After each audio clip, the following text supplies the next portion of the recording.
unafraid, Reister or wrong, George Reister here. It is me. It is Tuesday. It is right before Thanksgiving, November 21st. Glad you guys are here. Make sure you swipe up, like the feed, share the feed.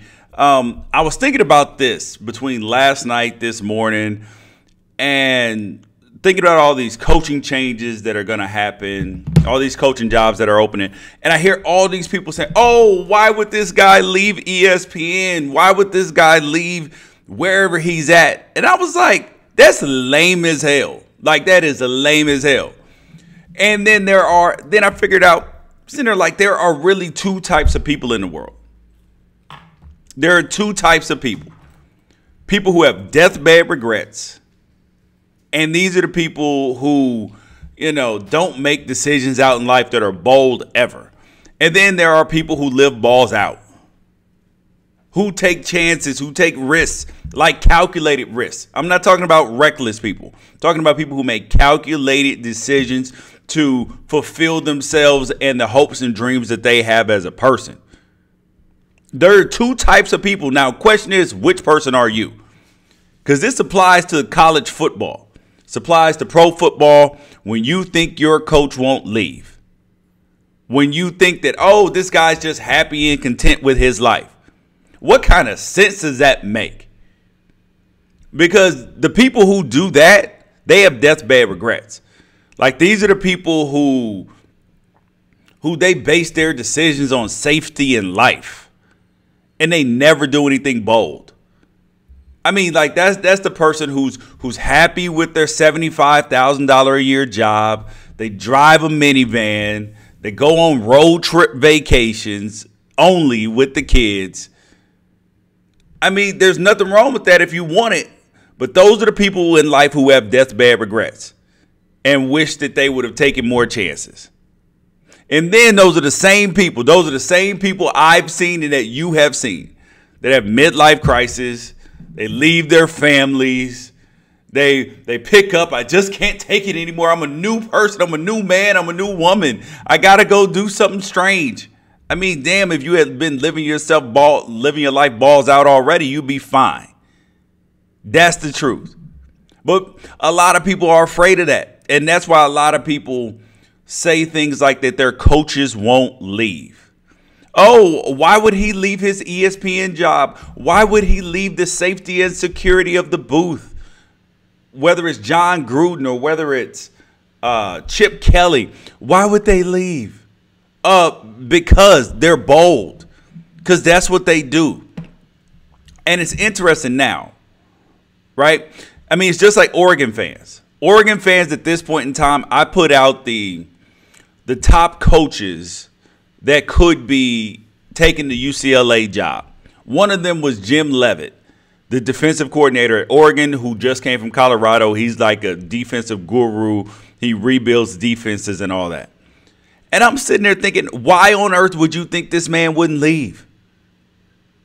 Why on earth would you think, oh, he's got the safety and security of a good job in Oregon? Yeah, but he's a defensive coordinator. You know what defensive coordinators want to be? Defensive coordinators want to be head coaches. Offensive coordinators, they want to be head coaches because they got ideas, thoughts, and all this stuff of their own fruition. That's what they want. I mean, come on. Look at the job openings that are happening right now that could be open. Not just the jobs that are open. You got Kevin Sumlin, who may not be fired from Texas A&M, but may leave if he's offered the UCLA job. Jimbo Fisher may leave Florida State to go to Texas A&M. You got Gus Malzahn that may leave Auburn to go to Arkansas. And you got John Gruden that may leave the booth to go to Tennessee. Excuse me? And you guys think that that's a recipe for that's not a good move? Or you think Chip Kelly won't leave the booth to go to and leave ESPN to go coach UCLA or Florida? I mean, come on. If you think that, I got some oceanfront property in Nebraska I want to sell you, even though I already sold it already on the Ohio State-Michigan game. Because here are the rumors that are out there. Obviously, the UCLA job is the biggest job that recently opened. That and the Florida job. Those are the two main jobs that are open at this point in time. And Chip Kelly is rumored to be going to both of them. And I found it really interesting because people got on Twitter, social media, and all that stuff and tried to slam me saying, oh, Chip Kelly, why would he leave ESPN? Why would he turn down Florida? I'm like, those are deathbed regrets. Those are deathbed regrets. Think about what Chip Kelly, the position that Chip Kelly's in. He's at ESPN. Truth be told, he can't have that job there for probably more than 5 years. It's a decent job, makes decent money, probably 4 or 5, somewhere between $400,000 and $800,000 a year. But that's not a long-term job because Chip Kelly is not a legend. He's not a bona fide Hall of Famer. And as soon as Nick Saban retires, Chip Kelly will be out of a job. And in 5 years, Chip Kelly will not be, if he doesn't go coach again, he will be irrelevant in college football. People will still remember who he is, but people won't care about Chip Kelly nearly as much in terms of once other big-time head coaches retire. Now, that's the truth. If you don't believe that, then you are tripping. And then think about this. Chip Kelly can also, he can make way more money coaching. And then the second part about it is that Chip Kelly's a football coach. He wants to coach football. He's 53 years old. The man is divorced. He doesn't have a family. What the hell else do you think he cares about besides football? He left Oregon to go to the NFL, got fired in Philadelphia, got fired in San Francisco. He's not afraid of being fired at this point in time. He's going to go run the ship how he runs the ship. That's why in Oregon he was known as Big Balls Chip, because Chip does what Chip want to do. Doesn't make reckless decisions. He makes calculated decisions. Some of them all didn't work out, but guess what? He's sitting on the top at the end. And if you in your life continue to make deathbed regret decisions, you will be left behind. That's just the truth. You guys are watching Unafraid, Right or Wrong. Please make sure you like the feed, share the feed, swipe up, share the feed, continue the conversation. The other rumor, well, so Chip Kelly, Florida, UCLA. So the Florida boosters went up to New Hampshire to go visit Chip Kelly. Give him a contract, bring Chip Kelly back down to Gainesville. 2 days ago, they went up to New Hampshire and they left without Chip Kelly. Do you know what that means? Chip Kelly may be going to UCLA. UCLA has brand new facilities. They have a commitment to winning now. Dan Guerrero, the old athletic director, is getting ready to retire, even though he probably should be fired for 4 bad head coaching moves. Firing Bob Toledo, hiring Carl Durrell, Rick Neuheisel, Jim Mora. None of them won at the level that UCLA desired. Athletic directors usually don't survive that.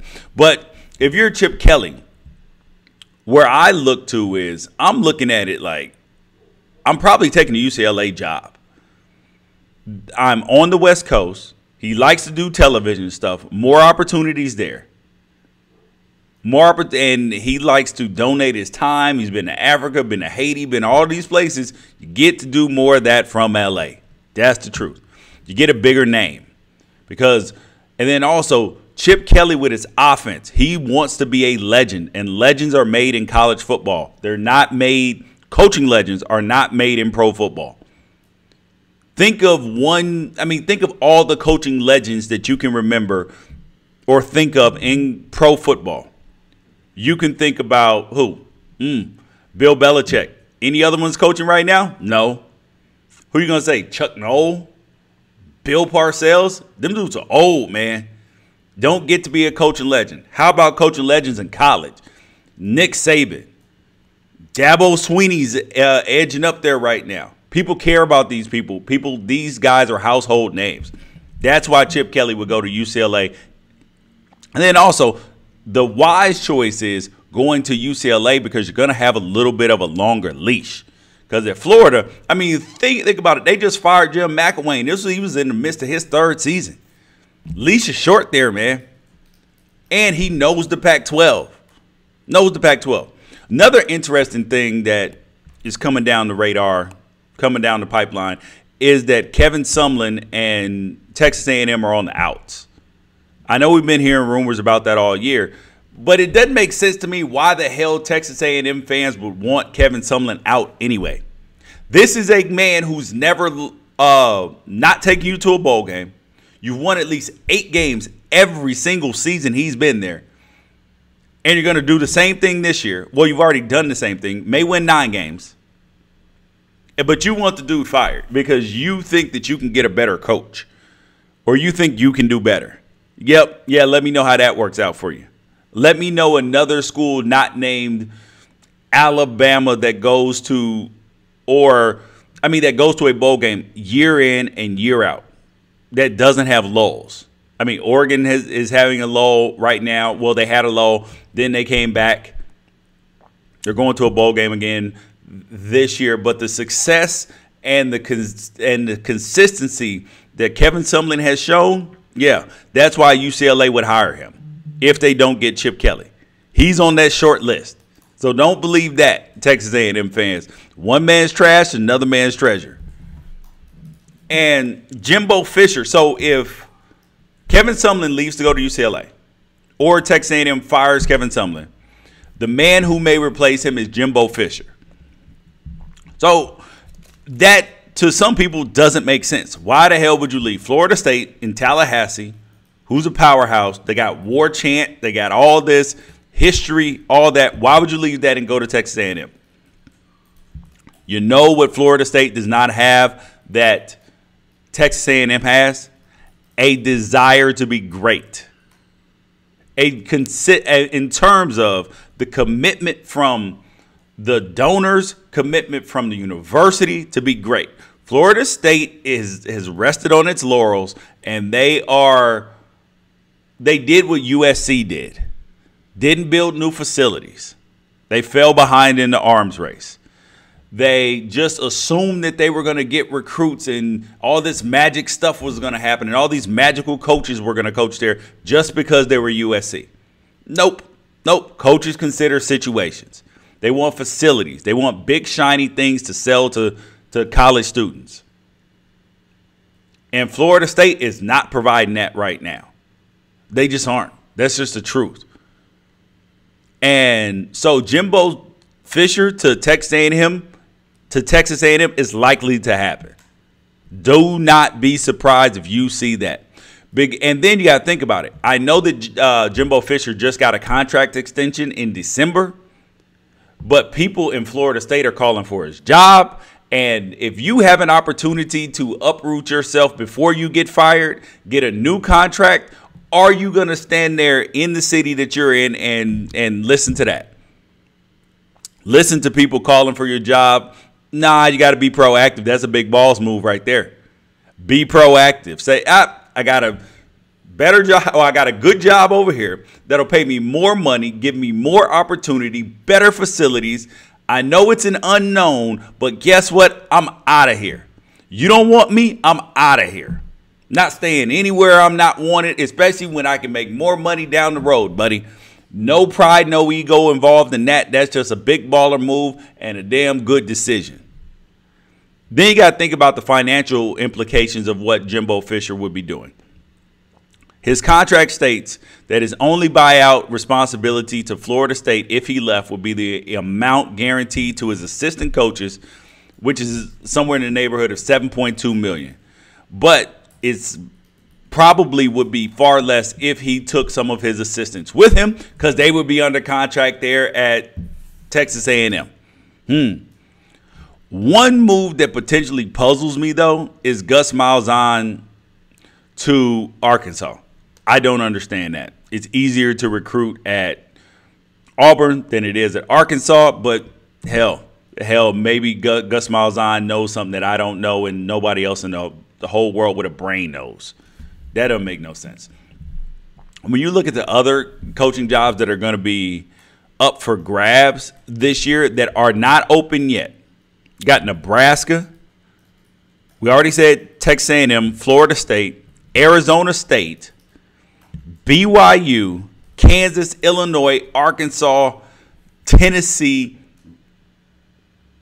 Oregon State, and Florida State. How crazy is that you would have that many openings in 1 year at major programs in Power 5 conferences? Like, that is a big deal.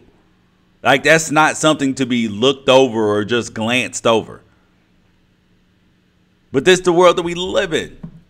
It is the world that we live in. I want to move on a little bit to the Pac-12, to the Pac-12 job openings. We already covered Chip Kelly to UCLA. The other coach that I think UCLA should be kicking the tires on, besides Kevin Sumlin and Chip Kelly, is Mike Leach at Washington State. I said it in the article yesterday. He's a weirdo. I know it. I know UCLA fans would be cringing at the fact that this could be the guy that would be interviewed about your team. However, do you like wins or do you like a look? Do you want to keep up your pretty boy perfect image, golden boy image, UCLA, or do you want to win? Mike Leach wins. He's a weirdo, but he wins. And I would be taking a run at Mike Leach as well, because he's turned Washington State into a contender, not just in the Pac-12, but nationally. Turned them into a good defense. Yeah, imagine what he could do with blue chip athletes. Yeah, that'd be good. You got Arizona State, Todd Graham. I believe Todd Graham will probably be fired at Arizona State. Despite the fact they beat Washington, you string together 3 mediocre seasons and you're going to get canned. I mean, because Arizona State was looking like somewhere that was going somewhere, and they just fell apart. You got Oregon State that's open. And my question is, who takes that job that is, I mean, look at the history of people who've taken the Oregon State job. You had Dennis Erickson, I mean, talking about in recent memory, who've done a good job. Dennis Erickson, he did a good job. Led the team, thought he brought the program back, but then at the end of the day, he realized he was in Corvallis. You can't win in Corvallis for an extended period of time because they don't have the support that in Oregon, which is 45 minutes away, in Eugene has with Nike. They just don't have the same thing. It's like people didn't think you could win at Oklahoma State, but then T-Bone Pickens got in. T-Bone Pickens. Donating money, donating resources, being influential, getting people there. Oregon State does not have that. They brought in Gary Anderson, who had essentially failed at his last job, but they gave him the job there. Failed at Oregon State too. I mean, who really wants this job and who can bring that job back is the question. Like, you almost need like a disgraced head coach, like a guy who was successful but has some baggage, like a Lane Kiffin. That's who they should hire. That's who they should go after. He's at Florida Atlantic right now, and he's not going to be in line for any major head coaching jobs because he's got baggage. So what do? He steps up from Florida Atlantic, goes to Oregon State. He's in the Pac-12, win there, and then he's back on his road to recovery. That's what the Pac-12 should. That's what the Pac-12 landscape is going to look like during this whole coaching search. That's who will be fired, who won't be fired, and all that. What's up, Bo? Next thing up, the Unafraid College Football Top 10. This is the top 10 as it should be, not as it is, because the top 10 as it is biased. And I went over this yesterday about how the ACC and the SEC are manipulating the college football playoff rankings with their schedules. Playing 8 conference games, 1 decent Power 5 game, 2 FBS games that are just reasonable, that you have no chance to lose, and then 1 FCS team in November, which gives you a November cupcake when everybody else is losing, and you get a chance to stand there like, hey, yo, we didn't lose. We're doing good. Yeah, hell no. I'm calling it out. I've been saying it for years. The SEC and the ACC are getting over, and you guys keep falling for it. So the top 10, as it's constructed by the Pac-12, I'm sorry, as it's constructed by the College Football Playoff Committee, they have Alabama. The new one's coming out this week. They have Alabama, Clemson, Miami, Oklahoma, Wisconsin, Auburn, Georgia, Notre Dame, Ohio State, and Penn State. That was last week's rankings. And the difference between what they have, because they're going to have a new one this week that's going to come out today, but the way it should read is this. It should read Bama, Clemson, Oklahoma, Wisconsin, Miami, Ohio State, Auburn, Georgia, Notre Dame, Penn State, and USC at 11. Because the reality is this. Miami is severely overrated at this point in time. I know everybody's all excited with the damn turnover chain. Gimmicks don't buy wins. And when you look at what Miami has done this year and what teams, even a team ahead of them like Alabama has done this year, you guys are severely overrating both of these clubs. Alabama gets a lot of credit for how they beat people. But when you look at who Alabama's beat that's good, you got to go, okay, Florida State. Florida State stinks this year. Who else have they beat? Who else ranked have they beat? They beat LSU. LSU's okay. I mean, that's a decent win. I mean, truth be told, they beat LSU and Mississippi State. They blew out Ole Miss. So did everybody else. They blew out Arkansas. So did everybody else. They blew out Tennessee. So did everybody else. So you can't sit here and tell me that while Alabama has been impressive, you can't sit there and tell me that they've played a tough schedule, because they haven't. Schedule has been manipulated. Same way with Miami. Miami played Florida State too. Okay. And what? Who they really beat? They beat Notre Dame and Virginia Tech. Notre Dame we think is a good team. So obviously you have to rank Miami pretty highly because you think that Notre Dame is pretty good. But then you got Virginia Tech. Virginia Tech's okay. But Virginia Tech's not even a top 25 team right now. That's the truth. So they really have one decent win at this point in time. Like, this is not overly impressive, but you guys keep falling for it. You guys keep falling for the name on the jersey. I mean, can we be independent thinkers and just say, wow, let's actually look at the resumes and say Wisconsin's resume, while it's been knocked, is no different than Alabama's, and it's no different than Miami's. They at least beat Iowa, who beat Ohio State, who you believe is good, and they also beat Michigan. In the last 2 weeks, there is no difference between Wisconsin's schedule and Alabama's schedule or Miami's schedule. That's the truth. When you look at schedules, the teams that you can actually like really give some credence and credit to, I mean, what? I mean, you got to give Clemson some credit because they beat Auburn and they beat North Carolina State, I guess. I mean, like, these schedules are weak at best. But you guys are going to debate and tell me that the strength of schedule is different. I'm not buying it. I will never buy it. I will never buy people saying that. Will not buy it. And that's why I have Wisconsin in the top 4 right now, and so should you. Stop listening to the TV, people. Stop listening to the TV. Start thinking and start listening to G. Reister. That'll get you far, man. Because, as usual, I'm right. The last thing up today, in addition to the people living with deathbed regrets and not living balls out, we're going to talk about somebody else that's not doing that, and that's Joe Morgan. Joe Morgan, baseball Hall of Famer, baseball analyst. This man's a baseball head. He loves baseball. He wrote a letter to the Baseball Hall of Fame writers saying that steroid users or people accused of it should not be in the Hall of Fame. Because for 80 years, he's been proud of the Hall of Fame. It's been something great to look up and stand for. I'm like, where the hell do you get off saying that, Joe Morgan? I know I got to give you respect for a lot of stuff that you've done.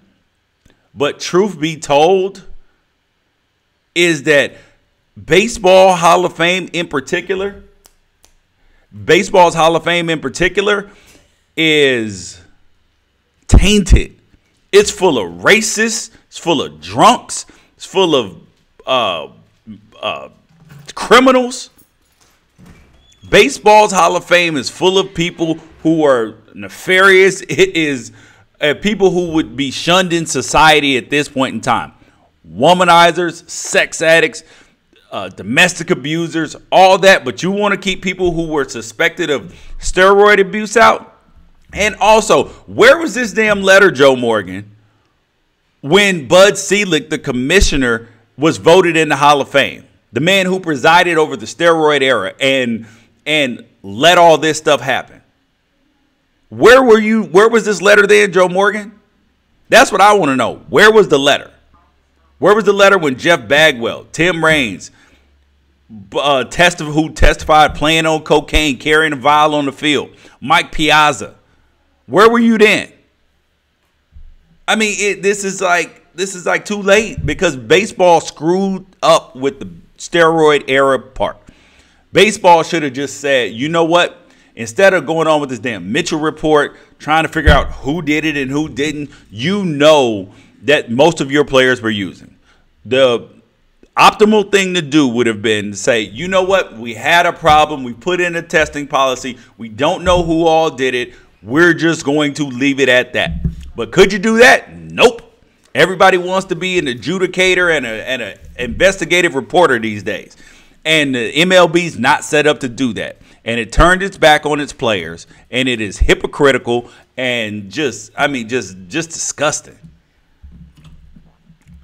The fact that you would not have Barry Bonds and Clemens and Curt Schilling in the Hall of Fame is disgusting. I know you don't like Curt Schilling. I know you don't. I don't like a lot of things Curt Schilling has said either. However, does he deserve to be in the Hall of Fame? Yeah. Yes, he does. You get in the Hall of Fame not for being a good guy or a smart guy or a decent human being. You get in the Hall of Fame for what you did on the field in between those lines. And the fact that you would not let Curt Schilling in is dumb. It destroys your Hall of Fame. Barry Bonds, Roger Clemens deserve to be in the Hall of Fame as well. You already got Ty Cobb in there, who was a racist and an attempted murderer. You got Cap Anson, was the first baseman and manager for the White Sox, who wanted to keep the color line in for forever. You have a name in Boston, Yawkey Way, former owner, known racist, didn't want black players in. I mean, these are people who were in. Wade Boggs had an affair, was a sex addict. Babe Ruth, the womanizer and the drinker. But you guys are cool with these people. Explain me that. Come on, man. Get real. Like Joe Morgan's gonna have to go fly a kite with this one, because baseball used its players to grow the game after the '94 strike. Sosa, McGuire, Bonds, chicks dig the long ball. That's what happened. And now you want to turn on your players? Don't want to let them in the Hall of Fame for what they did in between the lines? Especially when you already have all these dirtbags in the Hall of Fame already? Yeah, nah, I pass. I pass on that, Joe Morgan. I respect you. I respect your opinions. But this one's wrong, buddy. This one's wrong. Thank you guys for joining me today. Unafraid, right or wrong. Please, tomorrow, the Unafraid emails are coming out. Make sure that you send yours in, where we can get them out for tomorrow. Tomorrow, early in the morning, you can have them, share them with your family on Thanksgiving. Also, share the feed, like the feed, and subscribe to the podcast. I'll put the link up again in case you missed any of the show. All right, you can watch it in your car, listen to your airplane ride, whatever. Peace out. Catch you guys tomorrow.